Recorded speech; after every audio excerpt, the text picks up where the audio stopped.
네, 마태복음 강해 오늘 85번째입니다. 마태복음 25장은 하나님 나라에 관한 예수님의 광화 설교이죠.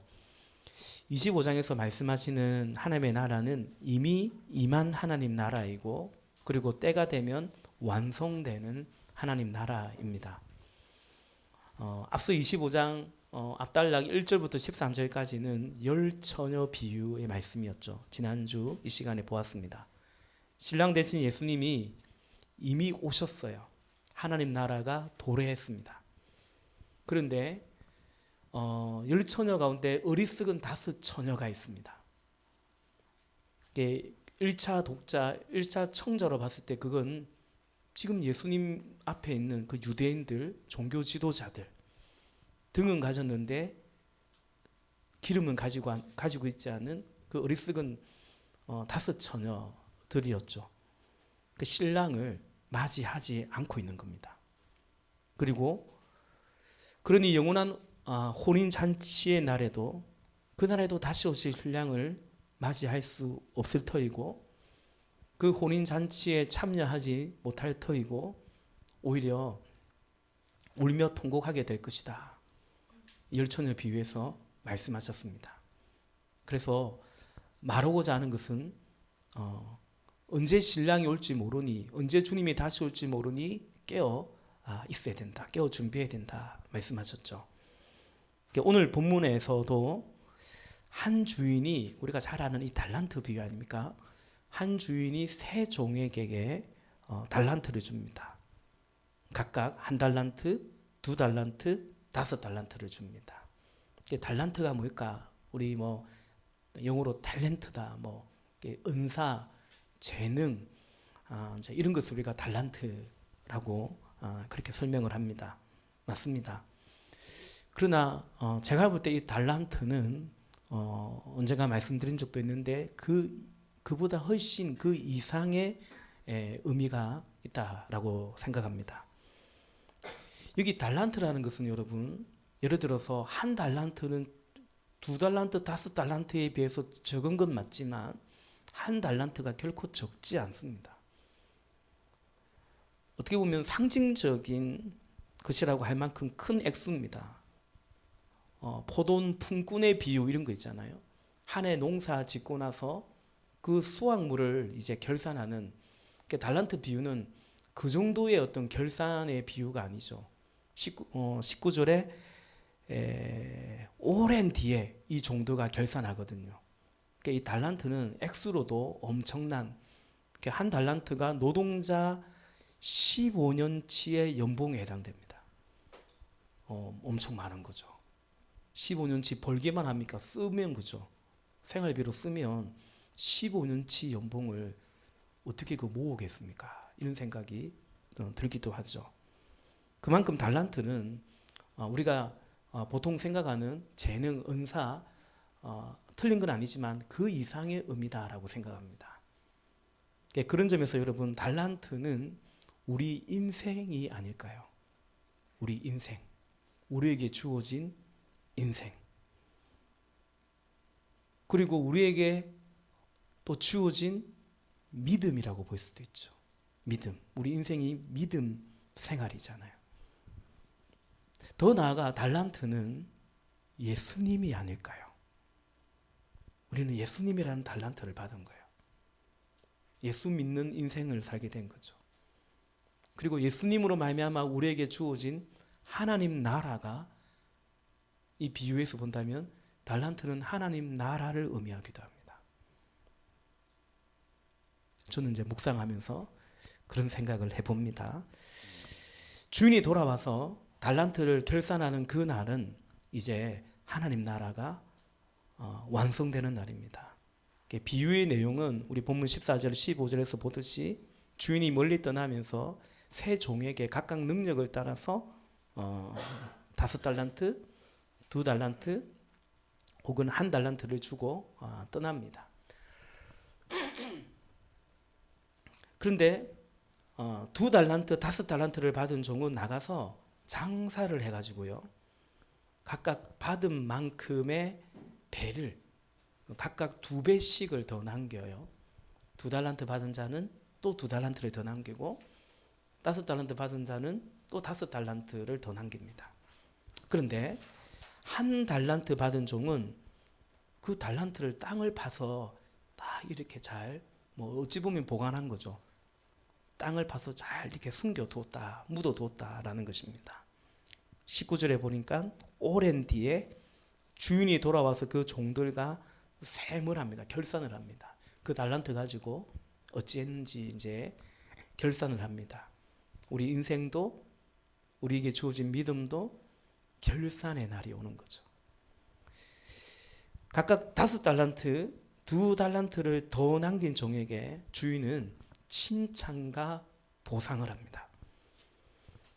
그리고 받은 그 1달란트를 땅에 숨겨두었다가 그대로 돌려주는 이 종에게는 주인이 엄한 심판을 내립니다. 보통 엄한 심판이 아닙니다. 그 달란트를 빼앗길 뿐만 아니라 30절에 보니까 이 쓸모없는 종을 바깥 어두운 데로 내쫓아라. 거기서 슬피 울며 이를 가는 일이 있을 것이다 말씀합니다. 여러분, 이 비유 또한 주제는 이미 14절에 말하고 있는 것처럼 하늘나라, 하나님 나라입니다. 이미 임한 하나님 나라, 이미 주어진 달란트, 이미 임한 하나님 나라가 결산하는 날이 올 것이다. 하나님 나라가 완성되는 날이 올 것이다 라는 것입니다. 그리고 주제는 하나님 나라고 교훈은 앞서 열처녀 비유에서 말했던 그 교훈과 같습니다. 오늘 우리가 이해로는 하나님 나라는 달란트 비유는 이런 주제구나라고 이해되고요. 그래서 이 달란트를 통해서 우리가 얻을 교훈은 뭔가? 그는 13절입니다. 13절. 그러므로 깨어있으라. 너희는 그 날과 그 시각을 알지 못하기 때문이다. 열처녀 비유에서도 신랑이 언제 올지 모른다. 등불만 말고 기름도 준비해야 된다. 달란트, 우리 인생이 주어졌는데 이 결산의 날이 온다. 그러므로 어떻게 해야 돼요? 깨어 있으라 라는 것입니다. 우리에게 주어진 은사, 재능, 더 나아가 인생, 믿음, 예수님, 하나님 나라라는 이 달란트를 가지고 우리가 어떻게 살아갈 것인가. 결국 오늘 지금 여기서 우리는 어떻게 살아갈 것인가. 이것이 달란트 비유를 통해서 우리에게 말씀하시고자 하는 메시지입니다. 오늘 본문 달란트 비유 가운데 주시는 메시지를 2가지로 제가 좀 정리해서 전하고자 합니다. 달리 말해서 우리가 주님 다시 오심을 믿고 오늘 깨어있는 믿음으로 살아가는 교회가 되고 성도가 되기 위해서 오늘 우리가 어떻게 살아가야 될 것인가.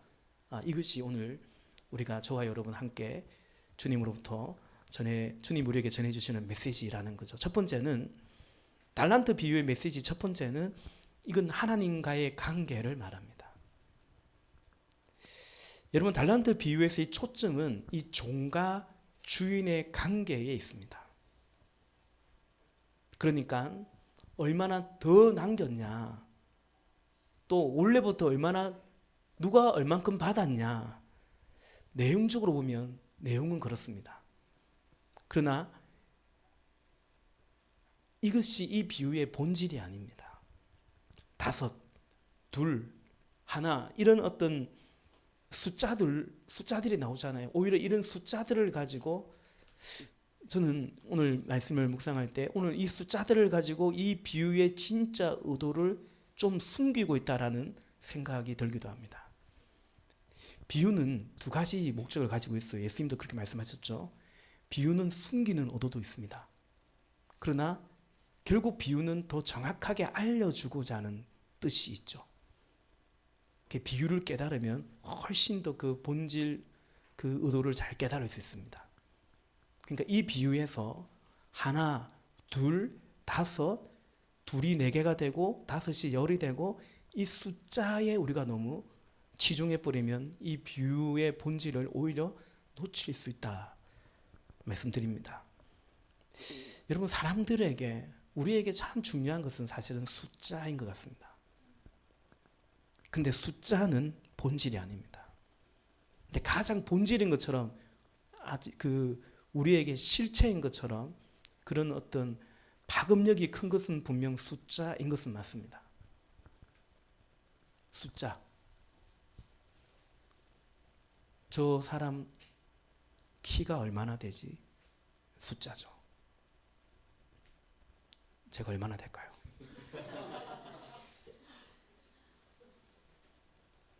저 집은 몇 평이나 되지? 숫자입니다. 학생을 나눠도 여러분 중고등학교 다니면서 등급으로 나눠졌습니다. 숫자입니다. 연봉이 얼마인가? 또 교회는 교인이 몇 명인가? 교회 건물은 몇 평인가? 뭐 등등의 본질이 아닌데 본질처럼 분명 보이는 것이 사실은 숫자입니다. 사무엘하 이제 24장이 끝나는데 이번 주 24장 끝내려고요. 올해를 넘기면 안 될 것 같아요. 예의가, 이 성도님들에 대한 예의가 아닌 것 같아요, 제가. 그래서 올해 이번 주일날 끝낼 겁니다. 사무엘 어쨌든 마지막 장에 가면 24장에 가면 그 뭐죠? 다윗이 인구 조사를 합니다. 카운트를 해요. 결국 그것이 본질인 하나님을 놓치고 있다라는 결정적인 증거였음을 우리는 확인했죠. 근데 원래는 다 숫자 조사하는 거거든요. 달란트 비유는 숫자가 아니라 하나님과의 관계에 초점이 있습니다. 한 달란트 받은 종이 그 달란트를 그냥 묻어버린 이유가 뭐라고 나와 있습니까? 우리가 볼 때는 다른 종에 비해서 나는 달란트가 적어서 기분 나쁘다, 삐져가지고. 근데 본문은 그렇게 말하지 않습니다. 어쨌든 종은 그렇게 말하고 있지 않아요. 그리고 실제로 한 달란트가 결코 적은 게 아닙니다. 자, 우리 24절 25절 한번 볼까요? 같이 읽어보겠습니다. 24절 25절 시작.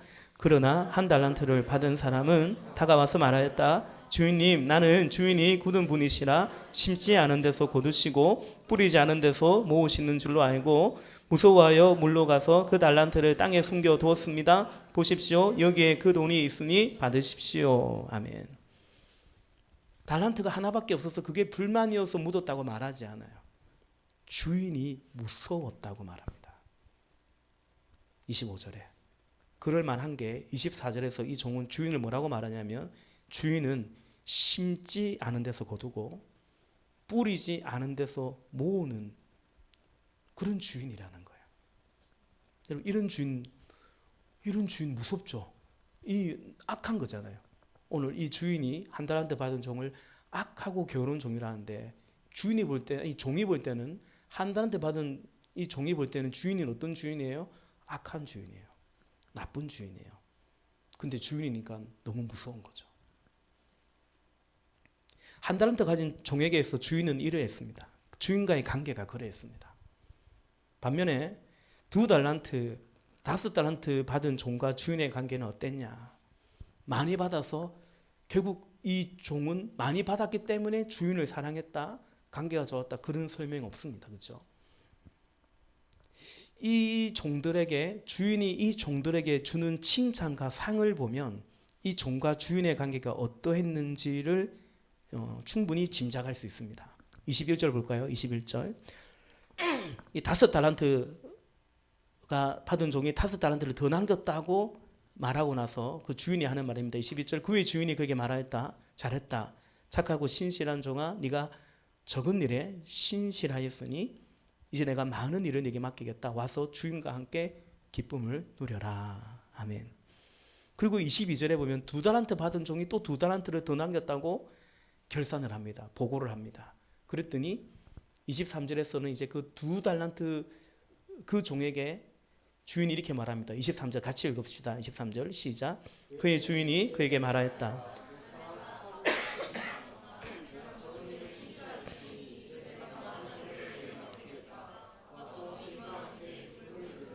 아멘. 똑같습니다. 내용이. 언젠가 말씀드린 것처럼 컨트롤 C 해서 컨트롤 V 하면 됩니다. 두 종에게 칭찬도 상도 같습니다. 그 상이 두 가지입니다. 첫째는 더 많은 일을 맡기겠다. 여러분 종이잖아요. 잘 생각해 봅시다. 종인데 일이 더 많아져요. 이게 상입니까? 좋은 겁니까? 여러분 직장에서 일했더니 잘했다고 일을 더 맡겨버려요. 이 달란트가 자기 게 아닙니다. 그죠? 그러니까 더 많은 달란트를 받으면 우리는 이게 내 것이라고 생각하는데 아니에요. 주인의 거예요. 종은 달란트를 그죠? 가지고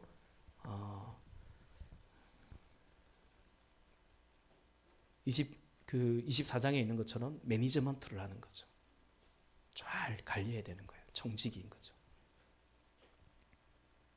근데 어쨌든 주인은 이 종에게 이걸 보상이라고 줍니다. 더 많은 일을 맡기겠다. 두 번째, 주인의 보상이 뭐냐면 주인과 함께 기쁨을 누려라 라는 것입니다. 이것이 종을 향한 주인의 보상이었습니다. 여러분 여기 주인이 이 종에게 하는 보상을 보면 이 종들과 주인의 관계를 알게 됩니다. 무슨 말이냐면 주인은 이 종들에게는 이 보상이 충분하고 종들에게 정말 보상이 될 만한 상이 될 만한 것이라고 주인은 착각하고 있는 게 아니고 그렇게 알고 있는 거예요. 종은 달란트가 아니라 그 주인을 사랑하고 기뻐하는 거죠. 그 주인을 위해서 무엇인가를 하고 작은 일에 충성하고 또 그 주인을 위해서 더 많은 것들을 충성할 수 있다면 그 종은 행복한 겁니다. 주인을 사랑하기 때문에 그렇죠. 그리고 궁극적으로 그 주인과 함께 기뻐하는 것이 이 종은 요즘 말로 하면 삶의 이유고 목적이고 그런 것입니다. 그래서 달란트가 아니라 달란트는 다시 말하면 예수님, 이 종의 주인인 거죠. 하나님 나라인 것입니다. 그래서 이 달란트 비유의 핵심은 주인과의 관계입니다.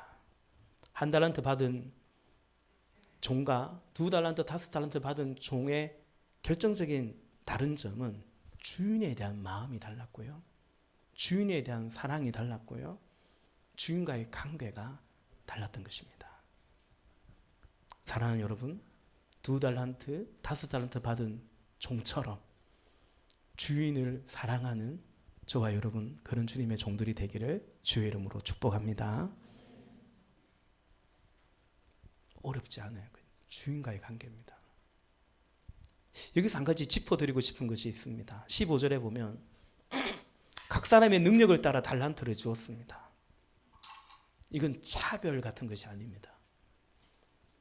능력을 따라 맡겼지만 주인은 이 종을 능력을 따라 평가하지 않습니다. 다릅니다, 우리가. 다시 말해서 능력을 따라 종의 능력을 따라 맡긴 것도 거기까지도 이 종을 향한 주인의 사랑인 것입니다. 자, 이 말씀을 준비하면서 우리 아이들을 생각해 봤습니다. 제가 우리 내 아이에게도 그럴 것 같습니다. 무엇인가 준다면 이 아이의 능력을 따라 줄 것 같습니다. 아무래도 이제 내년에 중학교 들어가는 아이한테는 그 능력에 따라서 어떤 걸 맡기겠죠.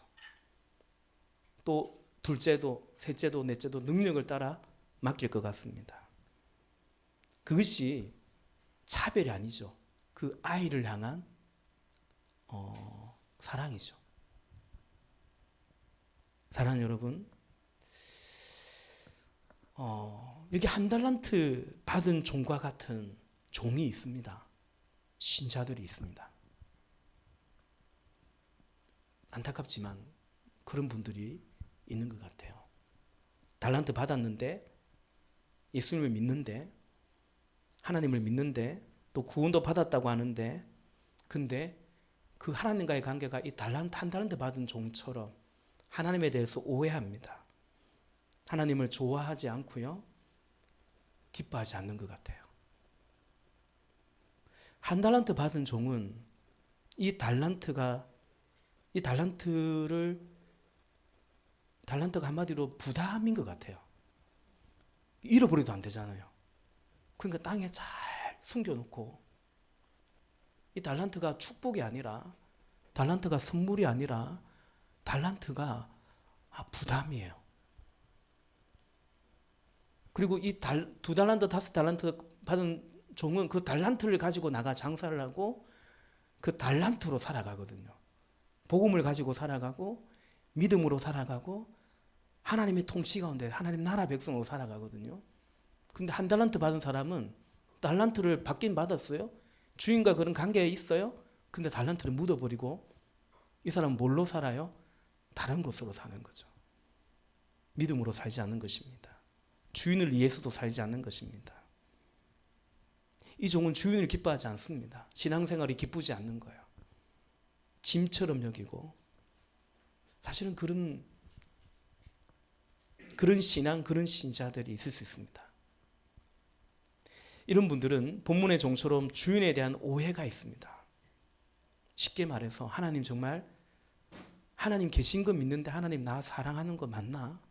하나님 내 인생에 정말 내 인생에 복을 주시는 분 맞나? 하나님 내 기도를 정말 들어주시는 분 맞나? 이런 마음으로, 그리고 지난날의 경험으로 볼 때 하나님은 나한테 안 그러신 하나님 같아. 하나님에 대한 어떤 관계가 약간은 좀 오해하는, 그러니까 안 지키면 벌 주는 하나님이고 안 믿으면 지옥 보내는 하나님이니까 안 믿을 수는 없고 꿍하니 있는 거죠. 이 부분에 대해서 두 가지 말씀드리는데요. 첫 번째는 혹 내가 그런 믿음이라면 돌이켜야 됩니다. 달란트로 살아야죠. 믿음으로 살아야죠. 예수님으로 살아야죠. 다른 것으로 살지 말고 주신 달란트로 믿음으로 살아야 하는 것입니다. 또 하나는 그런 분들이 있다면 하나님에 대한 그래요, 상처 내지는 서운함이 있고 오해함이 있고 아픔이 있고, 그리스도인은 믿음으로 살기 때문에 어쨌든 모든 것을 하나님과 연관시키잖아요. 그러니 그게 그들에게는 또는 아픔인 거죠. 우리 안에 혹 그런 분들이 있다면 잘 도와드려야 됩니다. 목회기를 읽다 보면 한 달란트 받은 종과 같은 고백들을 종종 봅니다. 딱 이렇게 말하진 않지만 어떤 면에서는 회개가 필요합니다. 그 사람에게. 그러나 옆에 있는 우리는 긍휼히 여기며 하나님의 사랑이 그렇지 않다는 것을 잘 전해주고 보여주고 섬겨주면서 그런 지체를 잘 도와줘야 됩니다. 그것이 하나님 나라죠. 그래서 하나님 사랑을 더 잘 이해하도록, 결국 하나님 사랑 안에 마음이 녹아지고 돌이킬 수 있도록 우리가 도와줘야 됩니다. 이 달란트 비유에서 말하는 첫 번째 메시지는, 이 비유는 하나님과의 관계를 말한다고 했습니다. 이제 큰 두 번째 달란트 비유의 메시지는 즉 깨어 있다라는 것은 뭐냐? 작은 일에 충성하는 것입니다. 21절에서 23절에서 주인이 종들에게 한 칭찬이 뭡니까? 네가 작은 일에 신실했다, 충성했다 라고 말합니다. 여러분, 하나님과의 관계에서 종의 태도는 충성입니다. 달란트 비유에서 적은 일에 충성했다, 신실했다는데, 이 작은 일에 충성했다는 건 구체적으로 두 가지입니다. 첫 번째는 하나님 나라를 침노해 가는 것입니다. 그러니까 우리가 작은 일에 무엇에 충성해 가야 되냐면 하나님 나라를 침노해 가야 됩니다. 달란트가 우리에게 임한 복음이고 이미 우리에게 임한 하나님 나라라고 했잖아요. 이 달란트를 가지고 어떻게 해야 되겠어요? 더 늘려가야죠. 내가 복음을 들었는데 그냥 내 마음 다 가지고 있고 이 천국 복음을 나는 다 묻어드리고 나만 믿고 있고, 그러면 안 되잖아요. 그렇죠? 하나님 나라를 늘려가야 돼요. 침노해 가야 돼요. 다시 말해 영혼 구원하고 제자 삼아 가야 되는 것입니다. 그런 점에서 영혼 구원하고 제자 삼는 것에 무관심한 신앙은, 신자는 잘 생각해야 됩니다. 이 달란트, 이 복음을, 이 하나님 나라를 그냥 땅에 묻어버리는 건지, 묻어버리는 것이 아닌지, 그냥 그거 믿기는 믿고 사는 건 무엇을 먹을까 마실까 입을까, 본질이 아닌데 숫자에 그냥 빠져가지고 자동차는 몇 cc를 타야 되고 몇 년씩을 타야 되고 그냥 거기에 파묻혀 살아간다면 그 인생, 이 달란트라는 인생을 이 땅에 묻어버리는 것과 같죠. 우리 그러지 않아야 되고 그런 교회가 되지 않아야 되겠죠. 그리고 작은 일에 충성이라는 것은 구체적인 헌신을 의미합니다. 우리가 하나님이든 하나님을 사랑하든 교회를 사랑하든 형제를, 영혼을 사랑하든 간에 사랑이라는 것은, 섬김이란, 충성이라는 것은 말과 혀로만 하는 게 아니죠. 어떻게 해야 돼요? 행함과 진실함으로 해야 되는 거죠. 여러분, 그런 점에서 5을 더 남기고 2달란트를 더 남기고, 숫자가 본질이 아닌데 여기 숫자가 명시되어 있다는 것을 우리는 주목해야 됩니다. 실체가 있는 것입니다. 뭘 남겼냐는 거죠. 얼마나 남겼냐는 거죠. 뭘 드렸냐는 거죠. 무엇으로 헌신했냐는 거죠. 실체가 있는 것입니다. 숫자는 본질이 아니라고 했지 않습니까? 사실은 이번 주일날 그 사무엘 24장 말씀을 묵상하면서 또 묵상하기도 한 것인데, 어쨌든 숫자는 본질이 아닙니다. 그죠? 맞습니다. 그러나 본질 안에서, 예수 그리스도 안에서 이제 숫자는 그 본질에 대한 구체적인 응답이기도 합니다. 무슨 말이냐면 세리장 삭개오가 예수님을 만났습니다. 본질을, 주님을 만났습니다. 그가 어떻게 그 본질이신 진리이신 예수님을 만났다는 증거가 뭡니까? 소유의 절반을 가난한 자에게 주겠다는 것입니다. 혹시 누구에게 불법이나 불의로 착복한 것이 있다면 4배로 갚겠다는 것입니다. 숫자가 나옵니다. 본질 안에서 숫자는 그 본질에 대한 구체적인 응답이요, 실천이고 모습입니다. 작은 일에 충성한다는 것이 그런 것입니다. 여러분, 복음서에 부자 청년이 나오죠. 예수님께 옵니다. 영생에 대해서 묻습니다. 심오한 진리를 물었어요. 하나님의 계명을 어렸을 때부터 잘 지켰다고 자부했습니다. 예수님께서 너 소유를 가난한 자들에게 좀 나눠주고 그리고 나를 쫓아라 했습니다. 그 실체잖아요. 그 청년이 어떻게 했습니까? 근심하고 돌아가 버렸죠. 왜요? 본질을, 사실은 하늘의 보화, 영생을 이 청년은 깨닫지 못한 거죠. 믿지 않은 거죠. 작은 일에 충성한다는 것은 사실은 구체적인 헌신과 숫자를 말합니다. 그냥 퉁치는 게 아닙니다.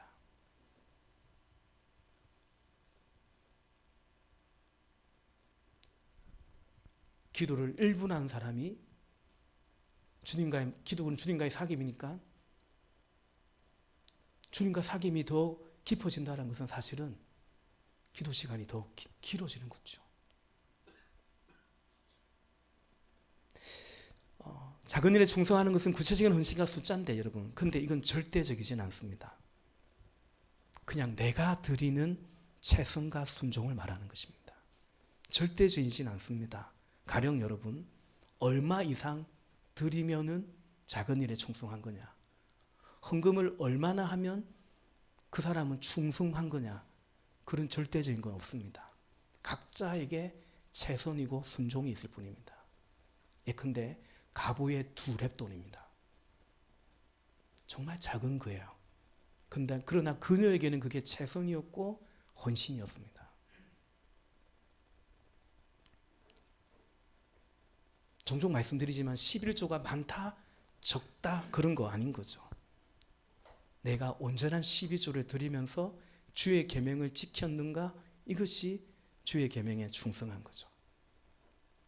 한 소년의 오병이요, 제자들마저도 이것 가지고 어떻게 이게 뭐 되겠냐고, 이 많은 사람들에게 어떻게 먹일 수 있냐고. 맞아요. 그러나 그 소년에게는 그것이 예수님을 향한 사랑이었고 헌신이었습니다. 받은 은혜에 대한 응답이었습니다. 작은 일에 충성이라는 그런 것입니다. 절대적이진 않지만 우리 각자에게는 절대적인 헌신일 수 있는 것입니다. 말씀을 정리하고자 합니다. 엊그제 성탄절 예배를 드리고 우리가 동료하고 같이 기도하는, 또 우리가 목장도 있는 그 작은 교회, 그 중에서 포항에 있는 교회를 우리 장로님과 함께 방문했습니다. 교제를 나누고 우리 아름 집사님이 또 정성스럽게 만들어준, 우리 동로에서 만들어준 케이크를 선물하고, 그 아이들이 어리거든요. 오붓하게 식사라도 함께 하시라고 여러분이 정성껏 드린 성탄 감사원금 중에서 일부를 또 재정을 드리기도 했습니다. 나누고 있습니다. 그리고 기도 제목을 나누는데 그 중에 한 교회는 교회 성도가 두 분이라고 합니다. 80대의 권사님, 70이 다 돼가는 권사님 2분, 그리고는 그냥 목사님 가족이래요. 또 한 교회는 기도 제목이 일꾼들을 좀 보내달라고 하는데, 일꾼이 좀 필요하다는데 그냥 집사님 가정이 한 가정 있고 그 외에는 주로 아이들이 신자들이고 교회를 출석하고 있다고 했습니다. 같이 기도했습니다. 돌아오는데 이런 생각이 들었습니다. 우리가 방문했던 그 교회나 그 목사님에 비하면, 그래, 저는 참 큰 교회고 그런 목사구나, 그런 것이 아니죠. 그러면 더 큰 교회 목사님에 비하면 또 나는 또 초라해지고 마치 나는 실패한 목사 같고 그런 게 아니겠죠. 우린 종인데요.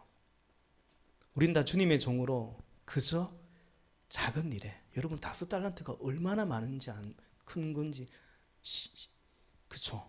이 1달란트가 15년 연봉인데요. 10달란트래요. 이게 작은 일입니까? 작은 일이에요. 왜냐하면 종은 작은 자이기 때문에 그래요. 우리는 다 주의 종으로, 목사만이 아니라 다 주의 종으로 그저 작은 일에 충성해 가는 것입니다. 이번 성탄 저 개인적으로 참 매 이제 성탄이 그렇지만 주님이 은혜를 풍성히 부어 주셨어요. 예수님에 대해서 참 생각하면 많이 좀 눈물도 나고 좀 그랬던 것 같습니다. 베들레헴에 오셨다는 거, 구유에 누이셨다는 거, 그게 늘 알고 있는 말씀인데 그것이 무엇인가? 어떤 일인가? 제가 청년 시절에 깊이 은혜를 늘 주님이 주신 은혜가 있지만 또 그날 따라 깊이 은혜를 체험하고 깊이 회개하고요. 하나님과의 관계, 특히 심판의 관점으로 이 인생에 대한 어떤 이해, 깨달음이 있었더랬습니다. 산다는 것이 죄 짓는 거구나, 이거. 내가 살아온 날들을 보니까 죄 짓고 살았어요. 그리고 앞으로도 죄 안 짓고 싶지만 죄 지을 것 같아요. 오래 살면 더 오래 더 많이 죄를 지을 것 같아요. 산다는 게 심판의 관점에서 보면 결국 그런 거구나.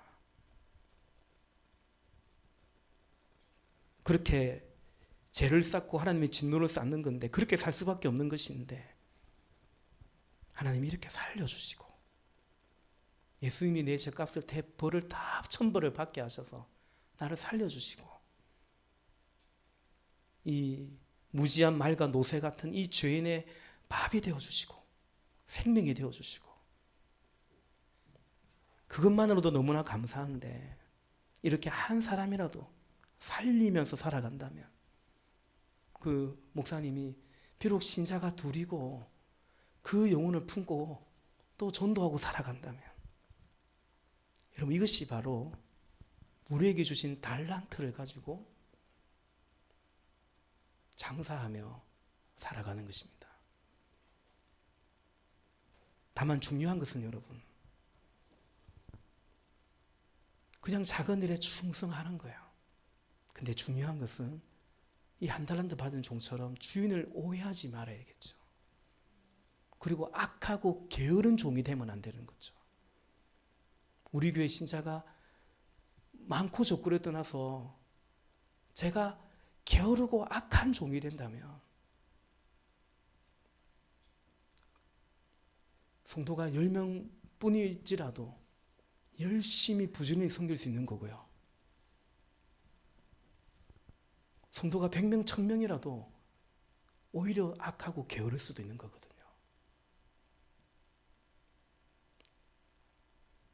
악하고 게으르지 않고 장사하는 거죠. 장사는 모험이잖아요. 모험이죠. 장사는 잘 될 수 있고 안 될 수 있잖아요.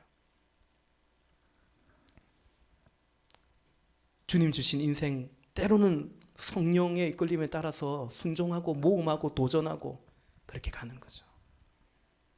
여러분 달란트가 인생이라 했죠. 우리 삶입니다. 근데 이 달란트 내 것이 아니잖아요. 내 달란트가 아니에요. 주님의 달란트입니다. 이제는 내가 사는 것이 아니고 오직 내 안에 그리스도께서 사신다라는 것이죠.